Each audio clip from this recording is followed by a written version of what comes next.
মৰমৰ ছাত্ৰ ছাত্ৰীসকল তোমালোক সকলোকে আমাৰ এই চেনেলটোলৈ পুনৰবাৰ স্বাগতম জনাইছোঁ। আজিৰ এই ভিডিঅ'টিত নবোদয় বাছনি পৰীক্ষাৰ বাবে ইম্পৰ্টেণ্ট ভাষা জ্ঞানৰ আন কেইটামান কুৱেশ্যন তোমালোকৰ বাবে লৈ আহিছোঁ। গতিকে এটা আমাক দফা দিয়া আছে ধুনীয়াকৈ ইয়াতে, সেই দফাটো আমি পঢ়িব লাগিব।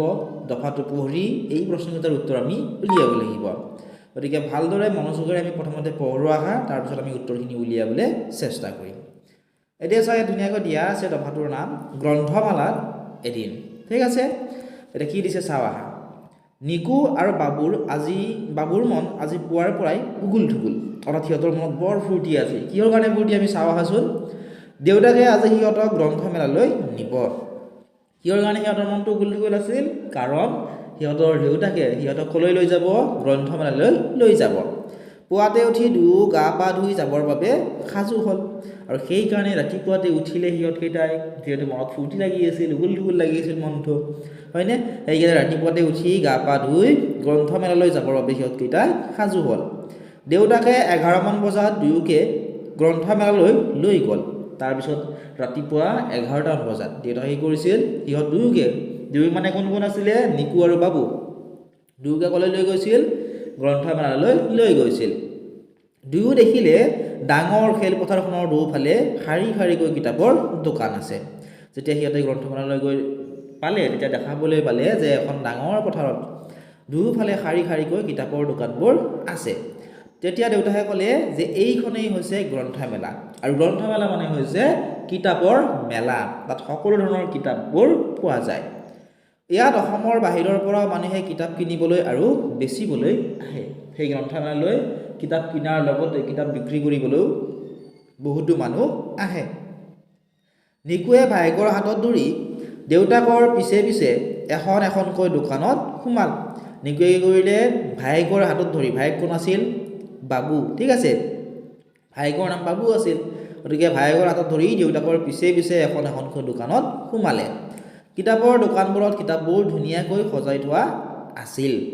দেউতাকে সিহঁতক শিশু সাহিত্যৰ কিতাপ সজাই থোৱা মেজখনলৈ লৈ গৈছিল। ধুনীয়া ধুনীয়া কিতাপবোৰ দেখি নিকুহঁতৰ কোনখন ল'ম কোনখন নলওঁ অৱস্থা হ'ল, কাৰণ বহুত কিতাপ দেখিছিল। গতিকে সকলোখিনি কিতাপে প্ৰায় ভাল লাগিছিল সিহঁতৰ। গতিকে কোনখন ল'ম কোনখন নল'ম এনেকুৱা সিহঁতৰ লাগিছিল। তেতিয়া দেউতাকে বুজাই দিলে যে আমি আন আন কিতাপৰ দোকানতো সোমাম, বেলেগ বেলেগ তোমালোকে তাত বিষয়ৰ কিতাপ চাব পাৰিবা। তেতিয়া দেউতাকে বুজাই ক'লে যে আমি এইখন দোকানতে নহয়, এনেকুৱা আন বহুতো দোকান আছে, সেই দোকানবোৰতো সোমাম, তাতো তোমালোকে বেলেগ বেলেগ বিষয়ৰ কিতাপ চাব পাৰিবা। নিকুৱে প্ৰথমতে সোমোৱা দোকানখনৰ পৰা নৱকান্ত বৰুৱাৰ মৰুৱা ফুল নামৰ পদ্যৰ কিতাপখন ল'লে। বাবুৱে আকৌ ছবিৰ কিতাপ ল'লে। তাৰপিছত সিহঁতে ইখনৰ পিছত সিখন দোকানত কিতাপবোৰ চাই গ'ল। নিকুৱে বুঢ়ী আইৰ সাধু, ইছপৰ সাধু, উমলা গীতৰ পুথিও কিনিলে। মোমায়েকৰ ছোৱালী ৰশ্মিৰ কাৰণে এখন ছবিত ৰং বোলোৱা কিতাপো ল'লে। দেউতাকেও দুখন উপন্যাস কিনিলে। কিছু সময় গ্ৰন্থমেলাত থাকি নিকুহঁত ঘৰলৈ আহিল। দেউতাকে ক'লে যে তোমালোকে আজি কিনা কিতাপবোৰ সমনীয়াৰ লগত আজৰি সময়ত পঢ়িবা। অকল তোমাৰ কিতাপখন পঢ়িছা মানে তুমি যে পঢ়িব লাগিব তেনেকুৱা নহয়। দেউতাকে বুজাই গৈছিল যে তোমাৰ সমনীয়াৰ লগতো তোমালোকে ভাগ বতৰা কৰি কিতাপবোৰ আজৰি সময় পালে পঢ়িবা। এতিয়া ইয়াৰ পৰা এটা প্ৰশ্ন দিছে, প্ৰশ্নখিনি চাওকচোন। প্ৰথম প্ৰশ্নটো আছিল যে নিকুহঁতৰ মনত পুৱাৰ পৰা কিয় ফূৰ্তি লাগি আছিল? অপশ্যন চোৱা, এত আছিলে ফুৰিবলৈ যাব, বিত আছিলে পঢ়িবলৈ যাব, চিত আছিলে গ্ৰন্থমেলালৈ যাব, আৰু অপশ্যন ডিত আছিলে খেলিবলৈ যাব। এই প্ৰশ্নসমূহৰ উত্তৰ মই কৰি দিয়াৰ আগতে তোমালোকে নিজেই ইয়াৰ উত্তৰখিনি উলিয়াব পাৰিছা নে নাই তোমালোকে চেষ্টা কৰা, আৰু যদিহে পাৰিছা আমাক কমেণ্ট ছেকশ্যনত ইয়াৰে আনচাৰটো জনোৱা। ঠিক আছে, এই কমেণ্ট ছেকশ্যনত জনালে তোমালোকৰ কি সুবিধা হ'ব? কাৰণ পৰীক্ষাত তোমালোকে পাৰিবা নে নাই সেইখিনি তোমালোকে নিজেই গম পাবা, কাৰণ কমেণ্ট ছেকশ্যনত আমি তোমালোকৰ দিয়া উত্তৰসমূহৰ ৰিপ্লাইও দিবলৈ চেষ্টা কৰিম। ঠিক আছে, তো কিয় ফূৰ্তি লাগি আছিল? কাৰণ সিহঁতকেইটাই গ্ৰন্থমেলালৈ যাব, সেইকাৰণে নিকুহঁতৰ মনত ৰাতিপুৱাৰে পৰা ফূৰ্তি লাগি আছিল। নেক্সট চোৱাচোন, নেক্সট কুৱেশ্যনটো, নিকুৱে গ্ৰন্থমেলাত প্ৰথমতে কি কিতাপ কিনিছিল?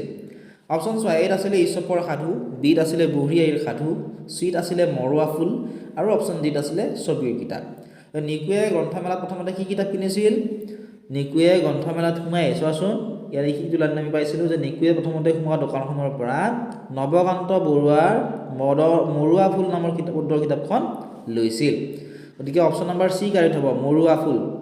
ঠিক আছে নেক্সট কুৱেশ্যনটো চোৱা কুৱেশ্যনটি আছিল যে নিকুৱে ৰশ্মিৰ কাৰণে কি কিতাপ কিনিছিল অপশ্যন চোৱা এত আছিলে উপন্যাস বিত আছিলে ছবিত ৰং বোলোৱা কিতাপ চিত আছিলে সাধু কিতাপ ডিত আছিলে উমলা গীতৰ কিতাপ নিকুৱে ৰশ্মিৰ কাৰণে কি কিতাপ কিনিছিল নিকুৱে ৰশ্মিৰ কাৰণে অৰ্থাৎ চোৱা এইটো আমি পাইছিলোঁ যে মোমায়েকৰ ছোৱালী ৰশ্মিৰ কাৰণে এখন ছবিত ৰং বোলোৱা কিতাপো লৈছিল গতিকে অপশ্যন নম্বৰ বি কাৰেক্ট হ'ব নিকুৱে ৰশ্মিৰ কাৰণে ছবিত ৰং বোলোৱা কিতাপ এখন কিনিছিলে নেক্সট কুৱেশ্যনটো তোমালোকে চোৱাচোন কুৱেশ্যনটি আছিল এনেধৰণৰ যে দেউতাকে নিকুহাটক গ্ৰন্থমেলাত কিনা কিতাপবোৰ কাৰ লগত পঢ়িবলৈ কৈছিল অপশ্যন চোৱা এত আছিলে ৰশ্মিৰ লগত বিত আছিলে বাবুৰ লগত চিত আছিলে দেউতাকৰ লগত আৰু অপশ্যন ডিত আছিলে সমনীয়াৰ লগত উত্তৰটো নিজে তোমালোকে কোৱাচোন কমেণ্ট ছেকশ্যনত কি হ'ব ইয়াৰ আনচাৰটো দেউতাকে নিকুহাটক গ্ৰন্থমেলাত কিনা কিতাপবোৰ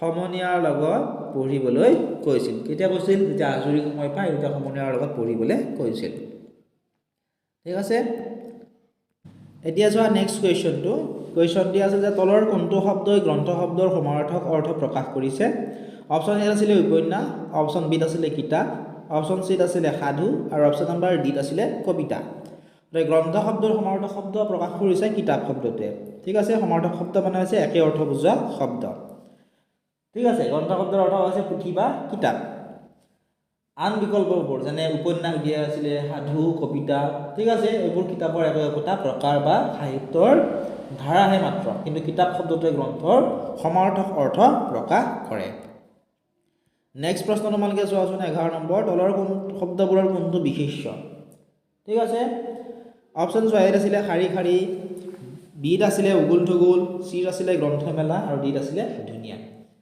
ঠিক আছে গতিকে আমি জানো নাম বুজা পদকে বিশেষ্য পদ বুলি কোৱা হয় যে বিশেষ্য শব্দই কোনো এটা নাম বুজায় গতিকে ইয়াৰ গ্ৰন্থমেলা শব্দটোৱে এটা অনুষ্ঠান বা ঠাইৰ এটা অনুষ্ঠানৰ নাম বুজাইছে হয়নে গ্ৰন্থমেলা ঠিক আছে গতিকে অপশ্যন নম্বৰ চিটোৱে মোৰ বোধেৰে শুদ্ধ হ'ব লাগে আশা কৰিছোঁ ধুনীয়াকৈ তোমালোকে বুজি পালা এনেকুৱা ধৰণৰ প্ৰশ্ন এইবাৰ পৰীক্ষাত আহিব যদি ইয়াৰ পিডিএফটো লাগে এপটো ডাউনলোড কৰি ল'বলৈ নাপাহৰিবা অনলাইন ক্লাছত আপলোড কৰিব পাৰিবা কিবা অসুবিধা পালে বা জানিবলগীয়া থাকিলে হোৱাটছআপত মেছেজ কৰি সুধিবলৈ নাপাহৰিবা কমেণ্ট ছেকশ্যন আৰু ডেছক্ৰিপশ্যনত হোৱাটছআপ নম্বৰো দি থোৱা আছে